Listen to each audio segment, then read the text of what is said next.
Welcome to இது நம்ம சமையல். இன்றைக்கி இதில் என்ன பார்க்க போகிறோம் அப்படின்னு பார்த்தீங்கன்னா, கார்டனை பற்றி தாங்க சொல்ல போகிறேன். நான் கொஞ்சம் செடி இதெல்லாம் வச்சுருந்தேன், பூக்கள்லாம் வச்சுருந்தேன். அது பூராமே எனக்கு கொஞ்சம் தைக்கிற வேலை இருந்ததுனால கொஞ்சம் கவனிக்க முடியாமல் போயிடுச்சு. பாருங்கள், எல்லாமே ஒரு மாதிரி பழுப்படிச்சு ஒரு மாதிரி போயிடுச்சு. நானும் செம்பருத்தி, வெள்ளை செம்பருத்தி, சிவப்பு செம்பருத்தி, இது சிவப்பு செம்பருத்தி, அப்புறம் ஒயிட்டில் எல்லாமே வச்சுருந்தேன். அது வச்சுருந்தாலும் ஒரு இது இல்லாமல் போயிடுச்சு. அப்புறம் என்ன பண்ணினேன் அப்படின்னு பார்த்தீங்கன்னா, ஃபுல்லாக வெட்டி விட்டுட்டு புதுசாக நம்ம கொண்டு வருவோம் அப்படின்னு பூரா கட் பண்ணினேன். கட் பண்ணிவிட்டு கடைகளில் போய் அந்த இதை கொண்டுட்டு போய் அவங்கக்கிட்ட மருந்து கடையில், இந்த உரம் கடைகளில் போய் கேட்டேன். அவங்க ஒரு மருந்தும் ஒரு மாத்திரை மாதிரியுமா இதாக கொடுத்துருந்தாங்க. அதை வச்சு நான் தெளித்து இதை கொண்டு அப்புறம் போட்டிருந்தேன். இப்போ பாருங்கள், எல்லாமே கொஞ்சம் நல்லா வந்திருக்கு. நானும் எல்லாம் எல்லா இதுவுமே வச்சுருந்தேன். கருவேப்பிலை, நெல்லிக்காய், அரைநெல்லிக்காய் செடி இதெல்லாம் வச்சுருந்தேன். காயும் காய்க்கலை, பூக்கவும் இல்லை. ஆனால் பட்டும் போகலை. அது எதனாலன்னு எனக்கு தெரியலை. இந்த தோட்டம் வச்சுருக்கிறவங்க எல்லாருக்குமே உங்களுக்கு தெரிஞ்சிருக்கும். உங்களுக்கும் தெரிகிற மருந்து எது இருந்தாலும் எனக்கு தெரியப்படுத்துங்க. இப்போ நான் பண்ணினதையும் உங்கள்கிட்ட காட்டுறேன். கருவேப்பிலை ஒருத்தர் வைக்கலான்றாங்க, ஒருத்தர் வைக்கக்கூடாதுன்னு சொல்கிறாங்க. என்னன்னு தெரியலை, பார்க்கலாம். ஆனால் இது எனக்கு நல்ல யூஸாக இருக்குது. கருவேப்பிலை நல்ல யூஸாக இருக்குது. அப்புறம் பாருங்கள், செடியில் நான் விதை வாங்கிட்டு வந்தேன். விதை வாங்கிட்டு இப்போ போட்டு வச்சுருக்கேன். இதை பூரா வேறு இதுலேயும் மாற்றணும். நான் தக்காளி, வெண்டைக்காய், மொச்சை, முள்ளங்கி இந்த மாதிரிலாம் வாங்கிட்டு இந்த க்ரோ பேக்கில் கொஞ்சம் கொஞ்சம் போட்டிருக்கேன். கீரை இந்த மாதிரிலாம் வாங்கிட்டு வந்தேன், போட்டிருக்கேன். இப்போ தான் துளுத்து வருது. மல்லிகைப்பூவும் அதே மாதிரி நிறைய வெட்டிட்டு மருந்தடித்தேன். இப்போ நிறைய பூ வந்திருக்கு, நிறைய பூக்களும் வந்திருக்கு. அது என்ன மருந்துங்கிறதையும் பாருங்கள். கட் ஆயிடுச்சு. என்ன மருந்துங்கிறதையும் பாருங்கள், அதில் எப்படி இருக்குன்னு பாருங்கள். நல்லா வந்திருக்கு. நானும் பிச்சிப்பூ வச்சுருக்கேன்.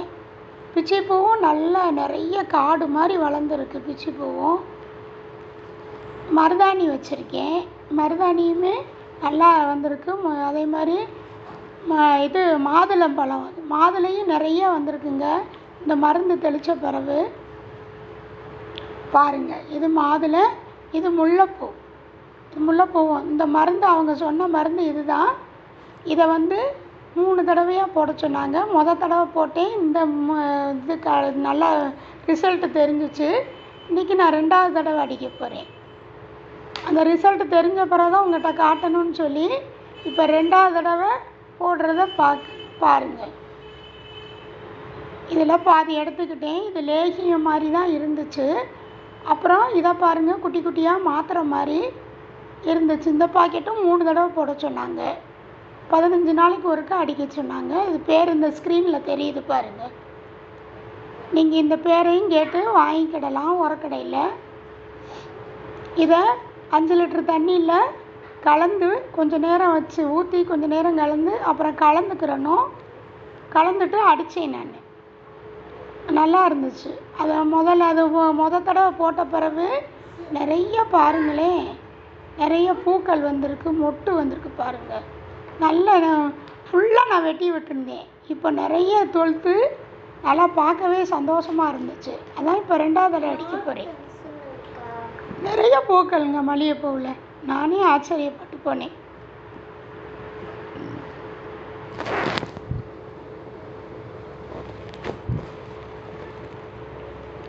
அதே மாதிரி இந்த ஒயிட்டு செம்பருத்திலையுமே பாருங்கள், நல்லா நிறைய மொட்டு வந்திருக்கு. திருப்பியும் ஊடால அந்த இலை ஒரு மாதிரி இருக்குது. இன்றைக்கி அடிக்கையில் அதை புறம் பறித்து விட்டுட்டு அடிக்கணும். நிறைய மொட்டு. நானும் யோசிக்கவே இல்லை. பரவாயில்ல, நல்ல மருந்தாக இருக்குது. அதே மாதிரி செம்பருத்தியும் நிறைய கிளையாக வந்திருக்கு. வந்தாலும் என்னன்னு தெரியலை, ஒயிட்டு வெளிர்ன பச்சையாக இருக்குது. இதையுமே நான் உங்ககிட்ட கொண்டு போய் திருப்பியும் கேட்கலான்னு நினச்சிருக்கேன். இதை மாதிரி உங்கள் செடியில் இருந்து நீங்கள் என்ன உரம் போட்டிங்கங்கிறது எனக்கு சொன்னீங்கன்னா ஒரு யூஸ்ஃபுல்லாகவும் இருக்கும் எனக்கும்.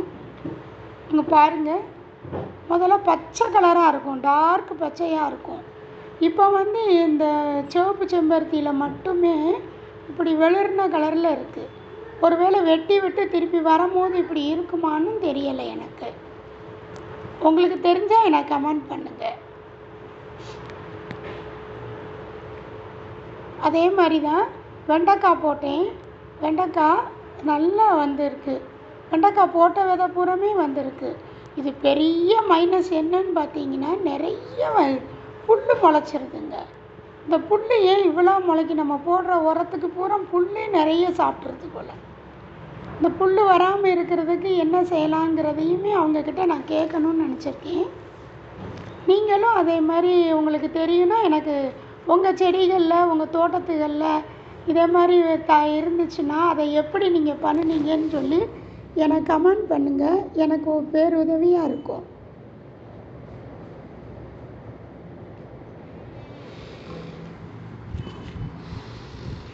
பார்த்தீங்கன்னா குழி தோண்டி காய்கறி நம்ம வீட்டில் வேஸ்ட்டு பூரா போட்டு வச்சு ஒரு தடவை எடுத்து போட்டிருக்கேன், நல்லா இருந்துச்சு. திருப்பி பார்த்திங்கன்னா அதில் பூரா எறும்பு வந்துருச்சு, நிறைய எறும்பு வந்துருச்சு. இந்த எறும்போடையும் எடுத்து போட்டால் செடி ரொம்ப போகும். அதனால் இப்போ ஒரு ஐடியாவில் என்ன பண்ணுறேன் அப்படின்னா, வாட்டர் கேனில் பூரா இந்த செடிகளுக்குன்னு சொல்லி ஓட்டை போட்டு வச்சுருந்தேன் நான். அந்த இதில் தான் இப்போ போட்ட போகிறேன். இதை பாருங்கள், இதே மாதிரி ஓட்டை போட்டது இருக்கும். திருப்பியும் நிறைய நான் 4-5 ஓட்டை போட்டு வச்சுருக்கேன் நான்.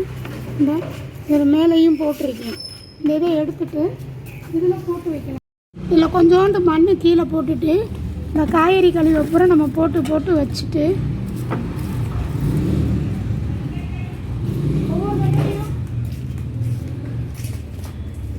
காய்கறி கழுவி போட்டு லைட்டாக மண் மேலே போட்டுட்டு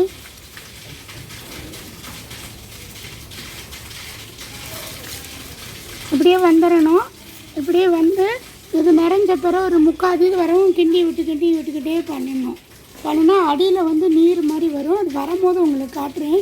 அதை கூட எடுத்து நம்ம தண்ணியில் கலந்து செடிகளுக்கு ஊற்றினா அது ஒரு உரமாக இருக்கும். இதை அப்படியே மூடி வச்சிடணும். இப்படி மூடி வச்சு எடுத்து போட்டு கிண்டி விடணும். அது உங்களுக்கு நிறையும் போது உங்களுக்கு அதிலேருந்து கிடைக்கிற அந்த எசன்ஸை நான் உங்களுக்கு காட்டுறேன்.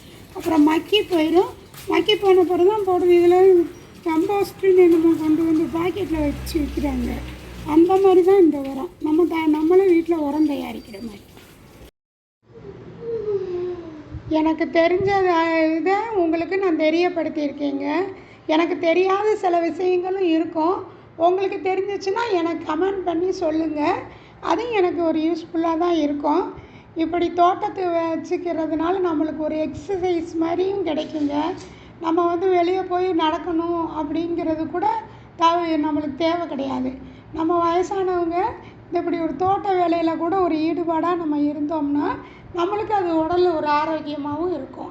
இடம் இருக்கிறவங்க இதை மாதிரி பண்ணலாம். மாடி தோட்டம்னு இப்போ எல்லாருமே பண்ணிக்கிட்டு இருக்காங்க. நம்ம இருக்கிற இடத்த வேஸ்ட்டு பண்ணாமல் இதை மாதிரி பண்ணலாம்.